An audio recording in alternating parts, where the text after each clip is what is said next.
ಭಾರತಕ್ಕೆ ಘಾತಕ ಮಿಸೈಲ್. ಅಚ್ಚರಿ ನಿರ್ಧಾರ ತಗೊಂಡ ಡೊನಾಲ್ಡ್ ಟ್ರಂಪ್. ತುರ್ತಾಗಿ ಬೇಕು ಎಂದ ಭಾರತ ಸರ್ಕಾರ. ನಮಸ್ಕಾರ ಸ್ನೇಹಿತರೆ. ಅಚ್ಚರಿ, ಅದ್ಭುತ ಮತ್ತು ಶಾಕ್ ಎಲ್ಲ ಒಟ್ಟಿಗೆ ಆಗೋ ಹಾಗೆ ಅಮೆರಿಕ ಒಂದು ದೊಡ್ಡ ನಿರ್ಧಾರ ತಗೊಂಡಿದೆ.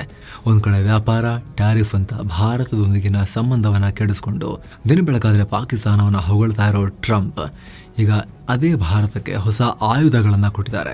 ಅಮೆರಿಕ ಪಾಲಿಗೆ ಗೇಮ್ ಚೇಂಜರ್ ಅಂತ ಪರಿಗಣಿಸಲಾಗ್ತಿರೋ, ಯುದ್ಧ ಟ್ಯಾಂಕ್ಗಳ ಸಂಹಾರಿ ಅಂತ ಕರೆಯಲಾಗೋ, ರಷ್ಯಾಗೂ ಶಾಕ್ ಕೊಟ್ಟಿರೋ ಬಲಿಷ್ಠ ಮಿಸೈಲ್ ಒಂದನ್ನ ಅಮೆರಿಕ ಭಾರತದ ಕೈಗೆ ಇಡ್ತಾ ಇದೆ.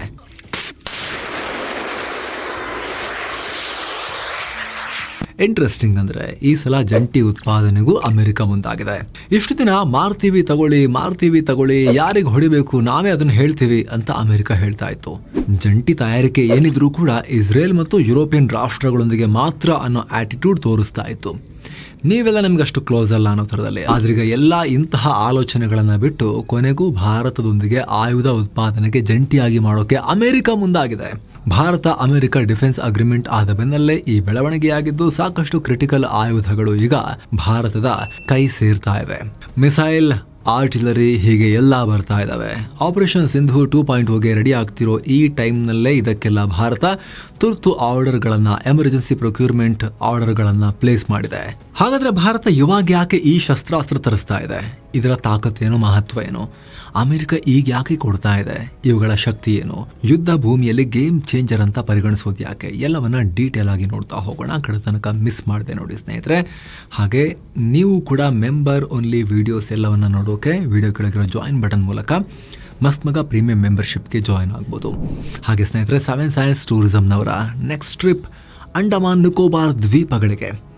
ಡೀಟೇಲ್ಸ್ ಇಲ್ಲಿದೆ, ಸ್ಕ್ರೀನ್ಶಾಟ್ ತಗೊಳ್ಳಿ. ಆಸಕ್ತರು ಕಾಲ್ ಮಾಡಿ. ಭಾರತಕ್ಕೆ ಜಾವೆಲಿನ್ ಮಿಸೈಲ್ ಕೊನೆಗೂ ಪಟ್ಟು ಸಡಿಲಿಸಿದ ಅಮೆರಿಕ. ಎಸ್ ಸ್ನೇಹಿತರೆ, ಸದ್ಯ ಭಾರತಕ್ಕೆ ಅಮೆರಿಕ ಕೊಡ್ತಿರೋ ಈ ಆಯುಧದ ಹೆಸರು ಜಾವೆಲಿನ್ ಮಿಸೈಲ್. ಈ ಜಾವೆಲಿನ್ ಬಗ್ಗೆ ಸಾಕಷ್ಟು ಜನ ಕೇಳಿರ್ಬೋದು. ಅಮೆರಿಕ ಸೇನೆಯಲ್ಲಿರೋ ಭಯಾನಕ ಆಯುಧ. ನೋಡೋಕೆ ಸಣ್ಣದಿದ್ರೂ ಕೂಡ ಭೂಸೇನೆ ಮಾಡೋ ಯುದ್ಧಗಳಲ್ಲಿ ಶತ್ರುವಿನ ಟ್ಯಾಂಕ್ಗಳು ಹಾಗೂ ಆರ್ಟಿಲರಿ ಸಿಸ್ಟಮ್ಗಳೊಂದಿಗೆ ಬಡಿದಾಡೋ ಸಂದರ್ಭ ಬಂದಾಗ ಇವುಗಳಿಗೆ ಪ್ರಮುಖ ಸ್ಥಾನ ಇದೆ. ಇವತ್ತಿನ ಮಟ್ಟಿಗೆ ಜಗತ್ತಲ್ಲೇ ಅತ್ಯಾಧುನಿಕ ಮತ್ತು ಶಕ್ತಿಶಾಲಿಯಾದ ಆಂಟಿ ಟ್ಯಾಂಕ್ ಮಿಸೈಲ್. ಸೊ ಇದೇ ಮಿಸೈಲ್ ಅನ್ನ ಸಾಕಷ್ಟು ವರ್ಷಗಳಿಂದ ಭಾರತ ನಮಗ್ ಕೊಡಿ ಅಂತ ಬೇಡಿಕೆ ಇಡ್ತಾ ಬಂದಿತ್ತು. ಇದರ ಜೊತೆಗೆ ಇನ್ನೂ ಒಂದಷ್ಟು ಆಯುಧಗಳಿಗೆ ಮನವಿ ಮಾಡಿತ್ತು. ಆದರೆ ಅಮೆರಿಕ ಇದಕ್ಕೆ ಮೀನಾಮೇಷ ಎಣಿಸ್ತಾ ಇತ್ತು. ಮಿತ್ರ ರಾಷ್ಟ್ರಗಳನ್ನ ಬಿಟ್ಟು ಅವು ಬೇರೆ ಯಾರಿಗೂ ಕೊಡಲ್ಲ ಅಂತ ಹೇಳಿ. ಆದರೆ ಅದೇ ಆಯುಧವನ್ನು ಅವರು ಭಾರತ ಕೊಡ್ತಾ ಇದ್ದಾರೆ. ಕೆಲ ದಿನಗಳ ಹಿಂದೆ ಭಾರತ ಅಮೆರಿಕದ ರಕ್ಷಣಾ ಸಚಿವರು 10 ವರ್ಷಗಳ ಡಿಫೆನ್ಸ್ ಅಗ್ರಿಮೆಂಟ್ಗೆ ಸೈನ್ ಹಾಕಿದ್ರು. ಫ್ಯೂಚರ್ನಲ್ಲಿ ಇಬ್ಬರು ಟೆಕ್ನಾಲಜಿ ಶೇರಿಂಗ್, ಜಂಟಿ ಉತ್ಪಾದನೆ, ಮಿಲಿಟರಿ ಸಹಕಾರ ಇಟ್ಕೊಳ್ಳೋಣ ಅಂತ ಒಪ್ಪಂದ ಮಾಡಿಕೊಂಡಿದ್ರು. ಅದರ ಬೆನ್ನಲ್ಲೇ ಸುಮಾರು $93 ಮಿಲಿಯನ್ ಮೊತ್ತದ ಆಯುಧ ಮಾರಾಟಕ್ಕೆ ಅಮೆರಿಕ ಓಕೆ ಮಾಡಿದೆ. ಮೊದಲು DSCA defence security cooperation agency ಇದರ ಅಪ್ರೂವಲ್ಗಾಗಿ ಅಮೆರಿಕ ಸಂಸತ್ಗೆ ಕಳಿಸ್ಕೊಟ್ಟಿತ್ತು. ಈಗ ಅಲ್ಲೂ ಅದಕ್ಕೆ ಓಕೆ ಆಗಿದೆ. ಅಮೆರಿಕದ ಜಾವೆಲಿನ್ ಮತ್ತು ಎಕ್ಸ್ಕ್ಯಾಲಿಬರ್ ಭಾರತಕ್ಕೆ ಬರ್ತಾ ಇದ್ದಾವೆ.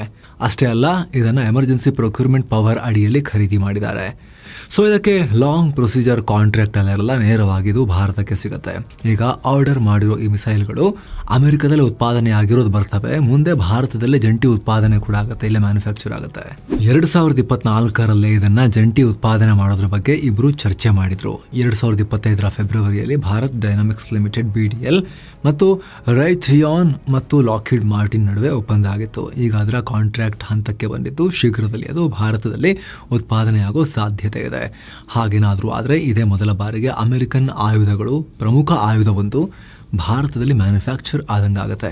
ಇಲ್ಲಿವರೆಗೂ ಅಮೆರಿಕದ ಈ ಫೈಟರ್ ಜೆಟ್ಗಳಿಗೆ, ಹೆಲಿಕಾಪ್ಟರ್ಗಳಿಗೆ ಬಾಲ, ರೆಕ್ಕೆ ಇದೆಲ್ಲ ಮಾಡಿಕೊಡ್ತಾ ಇದ್ವಿ. ಆದರೆ ಕಾಂಬ್ಯಾಟ್ ರೋಲ್ನ ಪ್ರಮುಖ ಶಸ್ತ್ರಾಸ್ತ್ರಗಳನ್ನು ಫುಲ್ ಇಲ್ಲಿ ಯಾವುದು ರೆಡಿ ಮಾಡಿರಲಿಲ್ಲ ನಾವು ಡಿಫೆನ್ಸ್ ಮ್ಯಾನುಫ್ಯಾಕ್ಚರಿಂಗ್ನಲ್ಲಿ. ಈಗ ಅದನ್ನು ನಾವು ಮಾಡೋಕೆ ಹೊರಟಿದ್ದೇವೆ. ಅಷ್ಟೇ ಅಲ್ಲ, ನಮ್ಮ ಸೇನೆಗೂ ಇದರಿಂದ ಬಲ ಬರುತ್ತೆ. ಯಾಕಂದರೆ ಈ ಎರಡೂ ಆಯುಧಗಳಿಗೆ ಸಿಕ್ಕಾಪಟ್ಟೆ ಶಕ್ತಿ ಇದೆ. ಹಾಗಿದ್ರೆ ಜಾವೆಲಿನ್ ತಾಕತ್ತೇನು? ಭಾರತದಲ್ಲಿರೋ ಎಲ್ಲ ಆಂಟಿ ಟ್ಯಾಂಕ್ ಮಿಸೈಲ್ಗಳಿಗೆ ಹೋಲಿಸಿದ್ರೆ ಜಾವೆಲಿನ್ ತುಂಬಾ ಅಡ್ವಾನ್ಸ್ಡ್ ಇದೆ. ಯುದ್ಧಗಳಲ್ಲಿ ಪ್ರೂವನ್ ವೆಪನ್. ಸುಮಾರು 15.9 kg ತೂಕ ಇದೆ, 1 ಮೀಟರ್ ಉದ್ದ ಇದೆ. ಶೋಲ್ಡರ್ ಮೇಲಿಟ್ಕೊಂಡು ಫೈರ್ ಮಾಡುವಂಥ 3rd ಜನರೇಷನ್ ಮಿಸೈಲ್. ಹಾಗೆ ನೋಡಿದ್ರೆ ಇದನ್ನ ಈಸಿಯಾಗಿ ಕೈಯಲ್ಲಿ ತಗೊಂಡು ಓಡಾಡ್ಬೋದು. ವಿಡಿಯೋ ಕೂಡ ನೋಡ್ತಾ ಇದ್ದೀರಾ. ಹಾಗೆ ಇದರಲ್ಲಿ ಸಾಫ್ಟ್ ಲಾಂಚ್ ಟೆಕ್ನಾಲಜಿ ಇದ್ದು ಸೈನಿಕರು ಈಸಿಯಾಗಿ ಹ್ಯಾಂಡಲ್ ಮಾಡಬಹುದು. ಈ ಮಿಸೈಲ್ ನಲ್ಲಿರೋ ಇಮೇಜಿಂಗ್ ಇನ್ಫ್ರಾರೆಡ್ ಸೀಕರ್ ನಿಂದ ಒಂದ್ಸಲ ಲಾಂಚ್ ಮಾಡಿದ ತಕ್ಷಣ ಗುರಿಯನ್ನ ತಾನೇ ಟ್ರ್ಯಾಕ್ ಮಾಡ್ಕೊಂಡು ಹೋಗಿ ಹೊಡೆಯುತ್ತೆ. ಅದಕ್ಕೆ ಮತ್ತೆ ಸೈನಿಕರು ಹೊಸದಾಗಿ ಗೈಡೆನ್ಸ್ ಕೊಡೋ ಪ್ರಮೇಯ ಬರಲ್ಲ.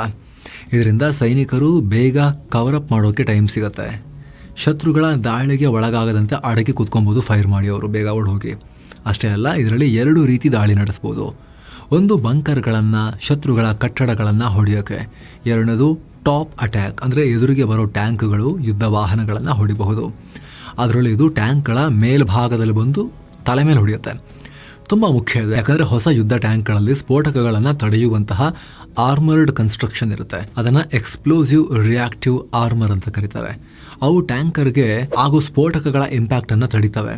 ಆದರೆ ಈ ಮಿಸೈಲ್ ಆ ಕವಚವನ್ನು, ಅಂದರೆ ಎಕ್ಸ್ಪ್ಲೋಸಿವ್ ರಿಯಾಕ್ಟಿವ್ ಆರ್ಮರನ್ನೇ ಟಾರ್ಗೆಟ್ ಮಾಡೋದ್ರಿಂದ ಶತ್ರುಗಳ ಟ್ಯಾಂಕ್ಗಳಿಗೆ ತಪ್ಪಿಸ್ಕೊಳ್ಳೋಕ್ಕಾಗಲ್ಲ, ಮೇಲಿಂದ ಬಂದು ಹೊಡೆಯುತ್ತೆ. ಇದೇ ಕಾರಣಕ್ಕೆ ಯುಕ್ರೇನ್ ಯುದ್ಧದಲ್ಲಿ ರಷ್ಯಾದ ಭೂಸೇನೆಯನ್ನ ಯುಕ್ರೇನ್ ಬಂದ ರೀತಿಯಲ್ಲೇ ಹಿಂದಕ್ಕಟ್ಟಿತ್ತು. ರಾಜಧಾನಿ ಕಿಯವನ್ನ ನಾವು ಬೀಳಿಸ್ಬಿಡ್ತೀವಿ, ಮುತ್ತಿಗೆ ಹಾಕ್ತೀವಿ ಅಂತ ಹೇಳಿ 24 hours ಯುದ್ಧ ಮುಗಿಯುತ್ತೆ ಅಂತ ಹೇಳಿ ಪುಟಿನ್ ಇರೋ ಬರೋ ಟ್ಯಾಂಕ್ಗಳನ್ನು ನೆಪೋಲಿಯನ್ ಬೋನಾಪಾರ್ಟೆ ಸ್ಟೈಲ್ನಲ್ಲಿ ಉದ್ದಕ್ಕೆ ದಂಡನಾಯಕಂತರ ದಂಡೆತ್ತಿ ಬರೋರ ಥರ ಉದ್ದಕ್ಕೆ ಲೈನಲ್ಲಿ ಕಳಿಸಿದ್ರು. ಆದರೆ ಯುಕ್ರೇನ್ ಏನು ಮಾಡ್ತು ಗೊತ್ತಾ, ಆ ಲೈನಲ್ಲಿ ಸ್ಟಾರ್ಟಿಂಗಲ್ಲಿ 1-2-3, ಮಧ್ಯದಲ್ಲಿ 1-2-3 ಹೊಡಿತು ಟ್ಯಾಂಕ್ಗಳನ್ನ. ಏನ್ ಮಾಡ್ತಾರೆ, ಎಲ್ಲಿಗೆ ಹೋಗ್ತಾರೆ ಟ್ಯಾಂಕ್ಗಳನ್ನ ತಗೊಂಡು ಸಡನ್ ಆಗಿ? ಸಿಕ್ಕಾಪಟ್ಟೆ ವೆಹಿಕಲ್ಗಳು ಎಲ್ಲ, ಸೈನಿಕರೆಲ್ಲ ಅಲ್ಲೇ ಸಿಕ್ಕಾಕೊಂಡ್ಬಿಟ್ರು. ಅವಾಗ ರಷ್ಯನ್ ಸೈನಿಕರು ಆರಂಭದ ದಿನಗಳಲ್ಲಿ ಗಾಬರಿಯಾಗಿ ಟ್ಯಾಂಕ್ಗಳನ್ನೆಲ್ಲ ಬಿಟ್ಟು ಓಡೋಗಿದ್ರು. ಟ್ಯಾಂಕ್ಗಳನ್ನೆಲ್ಲ ಸೀಸ್ ಮಾಡ್ಕೊಂಡು ತಗೊಂಡ್ಬಂದಿದ್ರು ಆಮೇಲೆ ಯುಕ್ರೇನ್ ಅವರು. ಆಮೇಲೆ ಸುಮಾರು ಟ್ಯಾಂಕ್ಗಳನ್ನು ನಾಶ ಕೂಡ ಮಾಡಿದ್ರು. ಈ ರೀತಿ ಜಾವ್ಲಿನ್ ಕೊಟ್ಟಂತೂ ಸಿಕ್ಕಾಪಟ್ಟೆ ಹೊಡೆದು ಹಾಕಿದ್ರು ಆಮೇಲೆ ಈ ಅಮೆರಿಕದ ಜಾವ್ಲಿನ್ ಕೊಟ್ಟ ಮೇಲೆ ಯುಕ್ರೇನ್ಗೆ. ಹಾಗೆ ಇರಾಕ್ ವಿರುದ್ಧದ ಯುದ್ಧದಲ್ಲಿ, ಅಫ್ಘಾನ್ ವಿರುದ್ಧದ ಯುದ್ಧದಲ್ಲೂ ಕೂಡ, ಹಾಗೆ ಯೆಮೆನ್ ಸಿವಿಲ್ ವಾರ್ನಲ್ಲಿ, ಸಿರಿಯಾದ ಸಿವಿಲ್ ವಾರ್, ಹೀಗೆ ಎಲ್ಲ ಕಡೆ ಇದು ಯೂಸ್ ಆಗಿದೆ. ವಿಶ್ವದ ಎಲ್ಲ ಆರ್ಮಿಗಳ ಯುದ್ಧ ಟ್ಯಾಂಕ್ಗಳಿಗೆ ಇದು ನಂಬರ್ 1 ಥ್ರೆಟ್, ಎನಿಮಿ. ಹೀಗಿರುವಾಗ ಇಂಥ ಮಿಸೈಲೇ ಭಾರತದ ಕೈಗೆ ಸಿಗ್ತಾ ಇರೋದು ಭೂಸೇನೆಗೆ ದೊಡ್ಡ ಬಲವನ್ನು ತಂದುಕೊಡುತ್ತೆ. ನಿಮಗೆ ಗೊತ್ತಿರೋ ಹಾಗೆ ಭಾರತ ಈಗ ಆಲ್ರೆಡಿ ಆ್ಯಂಟಿ ಟ್ಯಾಂಕ್ ಮಿಸೈಲ್ಗಳನ್ನು ಯೂಸ್ ಮಾಡ್ತಿದೆ. ಇಸ್ರೇಲ್ನಿಂದ ಸ್ಪೈಕ್ 80 GM ಮಿಸೈಲ್ಗಳನ್ನು ಖರೀದಿ ಮಾಡಿದ್ದು. ಅದು 2019ರಿಂದ ಯೂಸ್ನಲ್ಲಿದೆ. ಆದರೆ ಇದು ಬರೀ ಎಮರ್ಜೆನ್ಸಿಗೆ ಬೇಕಾಗುತ್ತೆ ಅಂತ ಇಟ್ಟಿದ್ರು. ದೊಡ್ಡ ಪ್ರಮಾಣದ ಯುದ್ಧಗಳಿಗೆ ಸಾಕಾಗಲ್ಲ. ಮತ್ತು ಒಂದೇ ಒಂದು ಆಯುಧ ಇಟ್ಟರೆ ಅದು ಯುದ್ಧಗಳಲ್ಲಿ ಹಿನ್ನಡೆಗೆ ಕಾರಣ ಆಗಬಹುದು. ಆಯುಧಗಳ ರಾಶಿ ಬೇಕಾಗುತ್ತೆ, ಬೇರೆ ಬೇರೆ ವೆರೈಟಿ ಬೇಕಾಗುತ್ತೆ. ಆ ನಿಟ್ಟಿನಲ್ಲಿ ಇದು ಬಲ ಕೊಡುತ್ತೆ. ಇದ್ರ ಜೊತೆಗೆ ಕಡಿಮೆ ತೂಕ ಇರೋದ್ರಿಂದ, ಹೆಗಲ ಮೇಲೆ ಇಟ್ಕೊಂಡು ಫೈರ್ ಮಾಡೋದ್ರಿಂದ ಒಳ್ಳೆ ಮೊಬಿಲಿಟಿ ಸಿಗುತ್ತೆ. ಸದ್ಯ ನಮ್ಮ ಸೇನೆಯಲ್ಲಿ ನಾಗ್ ಸೀರೀಸ್ನ ಮಿಸೈಲ್ಗಳು ಕೂಡ ಇದ್ದು, ಅದನ್ನು ಬರೀ ವೆಹಿಕಲ್ನಿಂದ ಅಥವಾ ಹೆಲಿಕಾಪ್ಟರ್ನಿಂದ ಮಾತ್ರ ಫೈರ್ ಮಾಡ್ಬೋದು. ಈಗ ಯಾವುದೇ ಲಾಂಚಿಂಗ್ ಪ್ಲಾಟ್ಫಾರ್ಮ್ ಇಲ್ಲದೆ ಕೂಡ ತಗೊಂಡು ಹೋಗಿ ಸೈನಿಕರು ಶೋಲ್ಡರ್ ಮೇಲಿಂದ ಫೈರ್ ಮಾಡಬಹುದು. ಇತ್ತೀಚೆಗಷ್ಟೇ ನಮ್ಮ ಸೇನೆಯಲ್ಲಿ ಭೈರವ ಅನ್ನೋ ಪಡೆಯನ್ನು ಸ್ಥಾಪನೆ ಮಾಡಲಾಗಿದೆ. ಇದು ಕ್ವಿಕ್ ಆಗಿ ದಾಳಿ ಮಾಡೋಕೆ, ಸರ್ಪ್ರೈಸ್ ಅಟ್ಯಾಕ್ ಮಾಡೋಕೆ ಮಾಡಿರೋ ಪಡೆ. ಇದ್ರ ಕೈಗೆ ಲೈಟ್ ವೇಟ್ ಇರೋ ಈ ಜಾವೆಲಿನ್ ಮಿಸೈಲ್ ಕೊಟ್ಟರೆ ಶತ್ರುಗಳು ಮುಂದೆ ಬರದಂತೆ ತಡಿಬಹುದು. ಅವ್ರನ್ನ ವಾಪಸ್ ಅವರ ಟೆರಿಟರಿಯಲ್ಲಿ ಅಟ್ಟಾಡಿಸಿ ಓಡಿಸ್ಕೊಂಡೋಗಿ ಹೊಡಿಬೋದು. ಈಗ ಆಲ್ರೆಡಿ ಅಶ್ನಿ ಸೀರೀಸ್ನ ಡೆಡಿಕೇಟೆಡ್ ಡ್ರೋನ್ ಪ್ಲಟೂನ್ಗಳನ್ನು ಕೂಡ ನಾವು ಮಾಡ್ಕೊಂಡಿದ್ದೇವೆ. ಈ ದಳ ಡ್ರೋನ್ಗಳ ಮೂಲಕ ಶತ್ರುಗಳ ಮೇಲೆ ಕಣ್ಣಿಟ್ಟಿರುತ್ತೆ. ಸೊ ಈ ದಳದ ಜೊತೆಗೆ ಜಾವ್ಲಿನ್ ಮಿಸೈಲ್ ಟೀಮ್ಗಳು ಸೇರಿಕೊಂಡ್ರೆ ಸೇನೆ ಈಸಿಯಾಗಿ ತನ್ನ ಟಾರ್ಗೆಟನ್ನು ಅಚೀವ್ ಮಾಡೋಕೆ ಸಾಧ್ಯ ಆಗುತ್ತೆ. $45.7 ಮಿಲಿಯನ್ ಮೊತ್ತದಲ್ಲಿ FGM 148 ವರ್ಷನ್ನ ಜಾವ್ಲಿನ್ ಸಿಗ್ತಾ ಇದ್ದಾವೆ. ಅದರಲ್ಲಿ 25 javelin light weight command launch units ಕೂಡ ಸೇರಿವೆ. ಈ ಪ್ಯಾಕೇಜ್ನಲ್ಲಿ ಮಿಸೈಲ್ನ ಲೈಫ್ ಸೈಕಲ್ವರೆಗೆ ಬೇಕಾಗೋ ಎಲ್ಲ ರೀತಿಯ ಪೂರಕ ಮೆಟೀರಿಯಲ್ಗಳನ್ನು ಕೂಡ ಸೇರಿಸಿ ಈ ಡೀಲ್ ಮಾಡಿಕೊಳ್ಳಲಾಗಿದೆ. ಎಕ್ಸ್ಕ್ಯಾಲಿಬರ್ ಈ ಜಾವೆಲಿನ್ ಪ್ಯಾಕೇಜ್ ಜೊತೆಗೆ ಅಮೆರಿಕ ಸುಮಾರು $47.1 ಮಿಲಿಯನ್ ಮೌಲ್ಯದಲ್ಲಿ M982A1 Excalibur precision guided artillery shell ಕೊಡೋಕು ಅಪ್ರೂವಲ್ ಕೊಟ್ಟಿದೆ. Excalibur precision guided artillery shell ಅಂದರೆ 155 mm ಆರ್ಟಿಲರಿ ಶೆಲ್. ದೂರದ ಟಾರ್ಗೆಟ್ಗಳನ್ನು ಕೂಡ ನಿಖರವಾಗಿ ಹೊಡೆದು ಹಾಕೋ ಸಾಮರ್ಥ್ಯವನ್ನು ಈ ಶೆಲ್ ಹೊಂದಿದೆ. M777 ಅಂತ ಹಾವಿಟ್ಸರ್ ಆರ್ಟಿಲರಿ ಗನ್ನಲ್ಲಿ ಇದನ್ನು ಫೈರ್ ಮಾಡಬಹುದು. ಈ ಪ್ಯಾಕೇಜ್ನಲ್ಲಿ ಭಾರತಕ್ಕೆ ಒಟ್ಟು 216 ಎಕ್ಸ್ಕ್ಯಾಲಿಬರ್ ಆರ್ಟಿಲರಿ ರೌಂಡ್ಸ್ ಸಿಗುತ್ತೆ. ಅಮೆರಿಕ ಸೇನೆಯ ರಿಸರ್ಚ್ ಲ್ಯಾಬ್ ಮತ್ತು ARDEC United States Army Combat Capabilities Development Command Armament Center ಇದನ್ನು ಡೆವಲಪ್ ಮಾಡಿರೋದು. ರೇಥಿಯನ್ ಮಿಸೈಲ್ಸ್ ಮತ್ತು ಡಿಫೆನ್ಸ್ ಇದನ್ನು ಮ್ಯಾನುಫ್ಯಾಕ್ಚರ್ ಮಾಡಿದೆ. ಇದು ಶತ್ರು ಸೇನೆಯ ಪೋಸ್ಟ್ಗಳು, ಉಗ್ರ ಕ್ಯಾಂಪ್ಗಳನ್ನು ಹೊಡೆಯೋಕೆ ಯೂಸ್ ಮಾಡ್ತಾರೆ.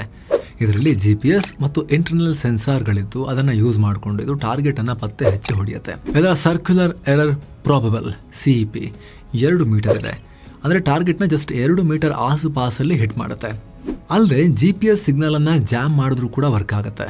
ಒಳಗೆ ಅಳವಡಿಸಲಾಗಿರೋ ಇನರ್ಷಿಯಲ್ ನ್ಯಾವಿಗೇಷನ್ ಸಿಸ್ಟಮ್ ಈ ಶೆಲ್ಗೆ ಗೈಡ್ ಮಾಡ್ತಾ ಗುರಿ ಕಡೆಗೆ ಹೋಗುತ್ತೆ. 155 mm ಹಾವಿಟ್ಸರ್ನಿಂದ ಇದನ್ನು ಫೈರ್ ಮಾಡಿದ್ರೆ ಸುಮಾರು 40 ಕಿಲೋಮೀಟರ್ ದೂರದ ಟಾರ್ಗೆಟನ್ನು ಕೂಡ ಹೊಡೆದು ಹಾಕುತ್ತೆ. ಹೀಗಾಗಿ ಇದನ್ನು ಭಾರತ ತನ್ನ ಬಳಿ ಇರೋ M777 ಅಲ್ಟ್ರಾ ಲೈಟ್ ಹಾವಿಟ್ಸರ್ನಲ್ಲಿ ಇಟ್ಟು ಹೊಡೆಯೋಕೆ ಪ್ಲಾನ್ ಮಾಡಿರೋ ಸಾಧ್ಯತೆ ಇದೆ. ಸ್ನೇಹಿತರೆ, ಈ M777 ಅಂತಿಂತ ಗನ್ ಅಲ್ಲ. ಇತ್ತೀಚೆಗೆ ನಡೆದ ಆಪರೇಷನ್ ಸಿಂಧೂರ್ ವೇಳೆ ಭಾರತ ಪಾಕ್ನ ಉಗ್ರ ಕ್ಯಾಂಪ್ಗಳ ಮೇಲೆ ದಾಳಿ ಮಾಡಿದಾಗ ಇವುಗಳನ್ನ ಹೆಚ್ಚಾಗಿ ಬಳಸಿತ್ತು. ಏರ್ ಫೋರ್ಸ್ನವ್ರು ಎಲ್ಲಾ ಕಡೆ ಹೊಡೆದ್ರಲ್ಲ, ಅದು ಬಿಡಿ, ಲೈನ್ ಆಫ್ ಕಂಟ್ರೋಲ್ನಲ್ಲಿ ನಮ್ಮ ಭೂಸೇನವ್ರು ಹಾಕೊಂಡು ಹೊಡೆದ್ರಲ್ಲ ಚೆನ್ನಾಗಿ ಪಾಕಿಸ್ತಾನಕ್ಕೆ, ಬಂಕರ್ ಎಲ್ಲ ಉಡಾಯಿಸಿದ್ರಲ್ಲ, ಅದರಲ್ಲಿ ಹೆಚ್ಚು ಬಳಸಿದ್ದು ಇದೆ M777 ಗನ್ಗಳನ್ನು. ಈಗ ಈ ಗನ್ ಜೊತೆ ಎಕ್ಸ್ಕ್ಯಾಲಿಬರ್ನಂತಹ ಶಕ್ತಿಶಾಲಿ ಮಾಡ್ರನ್ ಶೆಲ್ ಸೇರಿಬಿಟ್ರೆ ಭಾರತೀಯ ಸೇನೆಯ ಅಕ್ಯುರೆಸಿಗೆ ಸರಿಸಾಟಿರೋದಿಲ್ಲ. ಅದರಲ್ಲೂ ಪರ್ವತ ಪ್ರದೇಶಗಳಲ್ಲಿ ನಾರ್ಮಲ್ ಶೆಲ್ಗಳ ಮೂಲಕ ಯಾವತ್ತೂ ಟಾರ್ಗೆಟ್ಗಳನ್ನು ಹಿಟ್ ಮಾಡೋಕ್ಕಾಗಲ್ಲ, ಕಷ್ಟ. ಆದರೆ ಎಕ್ಸ್ಕ್ಯಾಲಿಬರ್ನಲ್ಲಿ ಅದು ಸಾಧ್ಯ ಇದೆ. ಟಾರ್ಗೆಟ್ಗಳು ಎಲ್ಲೇ ಅಡಗಿದ್ರೂ GPS ಮತ್ತು ಸ್ಮಾರ್ಟ್ ಗೈಡೆನ್ಸ್ ಅನ್ನು ಉಪಯೋಗಿಸಿ ಟಾರ್ಗೆಟ್ ಅನ್ನು ನಿಖರವಾಗಿ ಹೊಡೆದು ಹಾಕಬಹುದು. ಹಾಗೆ ಈ ಪ್ಯಾಕೇಜ್ನಲ್ಲಿ ಟಾರ್ಗೆಟ್ಗಳ ಮೇಲೆ ಹೇಗೆ ನಿಖರವಾಗಿ ಹೊಡಿಬೇಕು ಅಂತ ಅಡ್ಜಸ್ಟ್ಮೆಂಟ್ ಮಾಡೋಕೆ portable electronics fire control systems ಕೂಡ ಸಿಗ್ತಾ ಇದ್ದಾವೆ. ಹಾಗೆ ಈ ಎಕ್ಸ್ಕ್ಯಾಲಿಬರ್ ಶೆಲ್ಗಳು ಭಾರತದ ಬಳಿ ಇರೋ ಆರ್ಟಿಲರಿ ಜೊತೆಗೆ ಸರಿಯಾಗಿ ಇಂಟಿಗ್ರೇಟ್ ಆಗಲಿ ಅಂತ ಇಂಪ್ರೂವ್ಡ್ ಪ್ಲಾಟ್ಫಾರ್ಮ್ ಇಂಟಿಗ್ರೇಷನ್ ಕಿಟ್ IPICಗಳನ್ನು ಕೂಡ ಅಮೆರಿಕ ಕೊಡ್ತಾ ಇದೆ. ಶೆಲ್ಗಳನ್ನು ಹಾರಿಸೋಕೆ ಪ್ರೈಮರ್ಸ್ ಮತ್ತು ಪ್ರೊಪಲೆಂಟ್ ಚಾರ್ಜರ್ಸ್, ಹಾಗೆ technical manuals, training, maintenance support, logistical support ಎಲ್ಲವನ್ನ ಅಮೆರಿಕ ನೀಡ್ತಾ ಇದೆ. ರಷ್ಯಾ ಸ್ನೇಹವನ್ನು ಹೇಗಾದರೂ ಮಾಡಿ ಬಿಡಿಸಬೇಕು ಭಾರತಕ್ಕೆ ಅಂತ ಪ್ರಯತ್ನ ಪಡ್ತಾ ಇರೋ ಅಮೆರಿಕ ಈಗ ಸ್ವಲ್ಪ ಮತ್ತೆ ದಾರಿಗೆ ಬರೋಕೆ ಶುರುವಾಗಿದೆ. ಟ್ರಂಪ್ ಹಾರಾಟ ಎಲ್ಲ ಮಾಡಿದ್ರು, ಈಗ ಮತ್ತೆ ಸ್ವಲ್ಪ ದಾರಿಗೆ ಬರ್ತಾ ಇದ್ದಾರೆ. ಇದಕ್ಕೆ ಸಂಬಂಧಪಟ್ಟಂತೆ ನಿಮಗೇನು ಅನ್ಸುತ್ತೆ ಕಾಮೆಂಟ್ ಮಾಡಿ ತಿಳಿಸಿ ಸ್ನೇಹಿತರೆ. Thank you so much. ಆಗಲೇ ಹೇಳಿದ ಮಸ್ತ್ ಮಗ ಪ್ರೀಮಿಯಂ ಮೆಂಬರ್ಶಿಪ್ ಅನ್ನು ಆಸಕ್ತರು ವಿಡಿಯೋ ಕೆಳಗಿರೋ ಜಾಯಿನ್ ಬಟನ್ ಮೂಲಕ ಜಾಯಿನ್ ಆಗಬಹುದು. Thank you so much. ಮತ್ತೆ ಭೇಟಿ ಆಗ್ತಿರೋಣ. ನಮಸ್ತೆ.